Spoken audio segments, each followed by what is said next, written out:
berat loh, ini udah berhasil. Sambil ditahan ininya. Agak codet-codet dikit.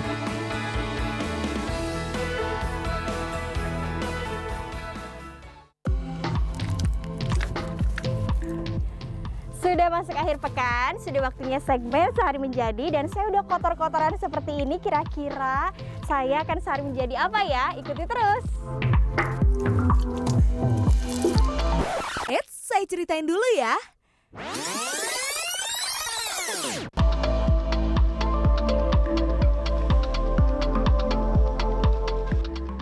Saat ini saya sedang berada di Kabupaten Purwakarta, tepatnya di Kecamatan Pleret yang terkenal sebagai penghasil keramik.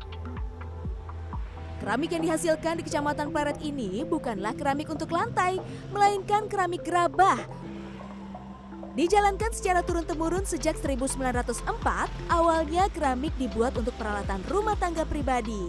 Seiring berjalannya waktu, perajin mampu menjadikan keramik sebagai sumber pendapatan. Nah, keramik-keramik cantik ini butuh 1 minggu masa pengerjaan dengan beberapa tahapan.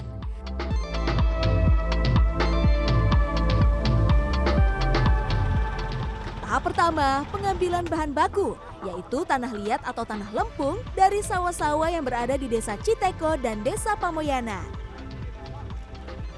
Kawasan ini memang diberkahi dengan karakteristik tanah yang mudah dibentuk dan tidak mudah rapuh ketika proses pembakaran. Sebelum dicangkul, tanah harus diinjak-injak terlebih dahulu agar lembek dan mudah dibentuk nanti.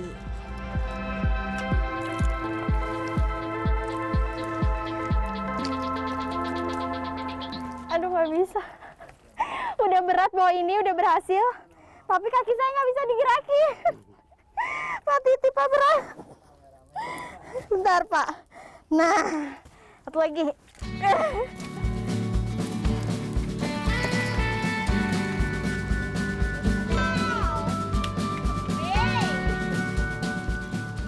Kaki yang sempat terjebak ke dalam tanah liat tak menyurutkan semangat saya untuk lanjut membentuk tanah liat menjadi gumpalan berbentuk bulat. Seperti ini nih. FYI, masing-masing gumpalan tanah liat ini beratnya mencapai 6 kg. Lumayan berat nih kalau mau gotong ke dalam truk.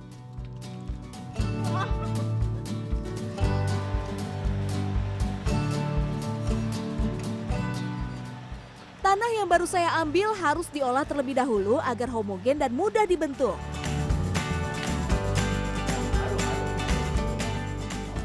Setelah diaduk dan kemas, tanah-tanah ini baru siap dibentuk.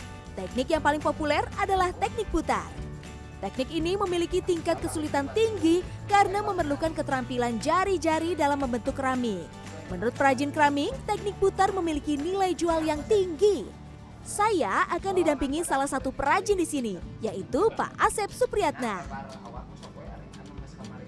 Nah, ternyata cara memegang kain yang udah diberi air ini ada tekniknya. Jadi harus 3 jari di belakang seperti ini, kemudian membuka satu telunjuk di sini yang berfungsi nanti untuk menekan bagian tengah dari tanah liat ini sebelum dibentuk. Untuk menjepit.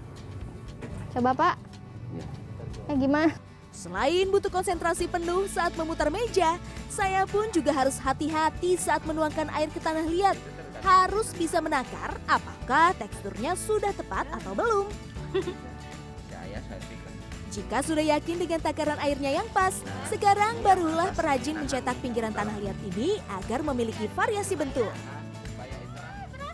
Nah, setelah selesai dibentuk dan terlihat seperti cangkir, saatnya diangkat dari meja putar.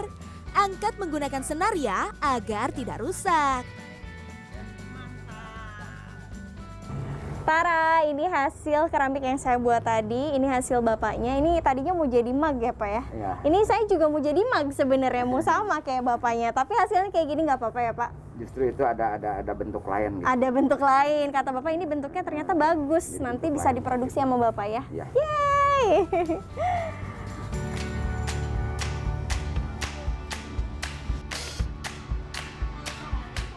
Selain teknik putar yang saya coba, ada pula teknik lainnya, yaitu teknik cetak dengan menggunakan mesin cetak manual. Saya juga mau mencoba teknik yang satu ini. Dalam teknik ini, tanah liat dimasukkan ke dalam mesin cetak manual, kemudian ditekan dengan kuat. Sebelum tanah dimasukkan, tanah dibentuk bulat terlebih dahulu ya, sambil dilumuri pelicin. Hancur ini mah Pak, asli. Ah, nggak bisa Pak, dia ternyata rapuh. Aku coba ngangkat. Pak malah ngancurin yang ini. Ya maaf ya Pak. Hancur semuanya sama aku. Saya kira hanya dengan menekan tuas, keramik jenis pot bunga ini bisa langsung terbentuk. Ternyata tidak semudah itu loh. Saya coba lagi deh.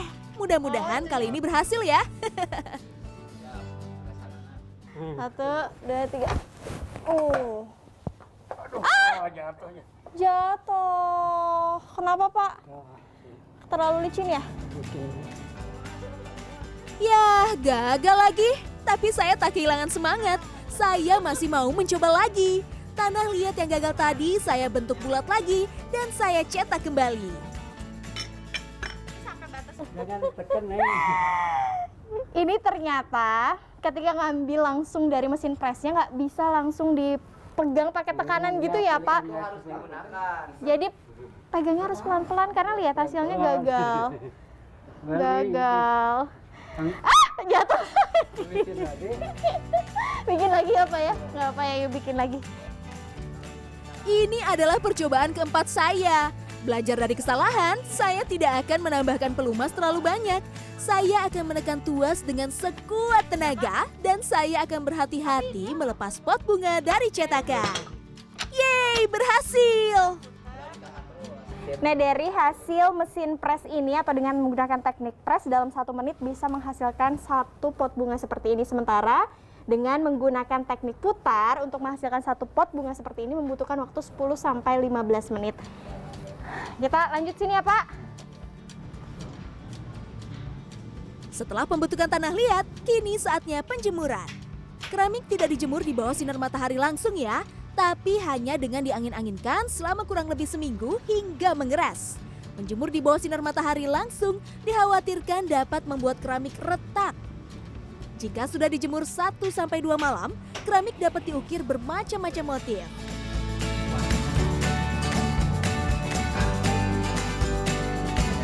Nah, yang terlalu makan dulu. Aduh. Enggak ini. Enggak nemu.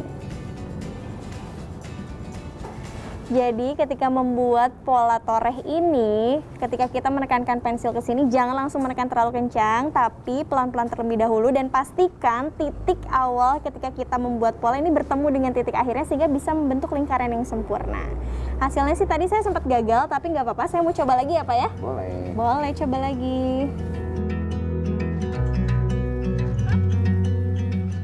Ketika membuat dekorasi, pastikan memperhatikan posisi tangan agar tidak menyentuh bagian lain dari keramik.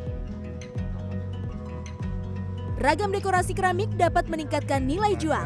Karena itulah, perajin perlu berinovasi menyajikan motif yang khas dan elok dipandang. Selesai didekorasi, keramik kembali masuk ke dalam proses penjemuran selama hampir 5 hari sebelum proses pembakaran.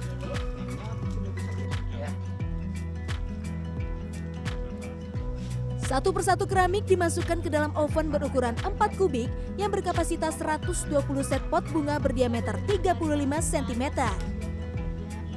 Dalam satu kali proses pembakaran, 360 pot bunga bisa diproses selama 24 jam dengan suhu maksimal 900 derajat Celcius. Yang menarik, mengecek suhunya masih menggunakan cara manual, yaitu dengan mendekatkan tangan ke oven.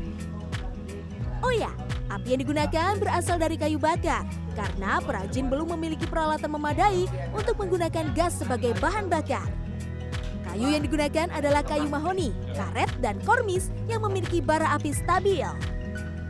Setelah melalui proses pembakaran, keramik didiamkan dulu selama 24 jam atau memasuki proses resting. Kalau tidak, keramik bisa pecah akibat temperature shock. Nah, proses pembakaran ini menjadi penentu apakah keramik layak dijual atau tidak. Yang paling menentukan itu suara. Ini saya targetkan untuk kualitas ekspor. Coba ini. Nah, Kalau Nggak ada yang suaranya? Ini nggak nyaring, nggak mati suaranya. Oh. Ini sebenarnya nggak layak jual. Seperti ini. Dari kehalusan juga bisa dilihat ya di dalamnya ini Nah. masih kayak ada apa ya, permukaannya belum rata gitu ya Pak ya, belum halus. kurang enak aja lah dilihatnya gitu. Nah, sedangkan yang ini boleh ditunjukin Pak, sana Pak. Udah halus dalamnya. Kelihatan kan merahnya. Setelah rampung, keramik siap dipajang di toko-toko yang berderet di sepanjang Jalan Raya Anjun Pleret sebagai sentra penjualan keramik. Keramik Pleret telah diekspor dengan tujuan Amerika, Inggris, dan India. Targetnya tahun 2022 ini bisa diekspor ke negeri ginseng Korea. Yang namanya memenuhi pasar ekspor, kita itu memang membutuhkan produk atau barang yang cukup banyak, di mana memang selama ini para pengrajin tidak bisa memenuhi permintaan itu sendiri karena apa? Satu, mungkin dari jumlah para pengrajinnya sendiri, karena di satu kontainer itu tidak sedikit, isinya itu sampai 3.500 piece. Ragam keramik di sentra keramik Pleret dibanderol dengan harga mulai dari Rp5.000 hingga Rp1,5 juta tergantung bentuk dan tingkat kesulitan. Nah, selesai merapikan keramik-keramik yang akan dijual di toko, selesai juga saya menjadi perajin keramik di sentra keramik Pleret. Semoga sentra keramik ini terus terjaga eksistensinya dan para perajinnya juga terus beregenerasi dan terus berinovasi. Rizka Rizlia, Rusman Rusmana, Kabupaten Purwakarta.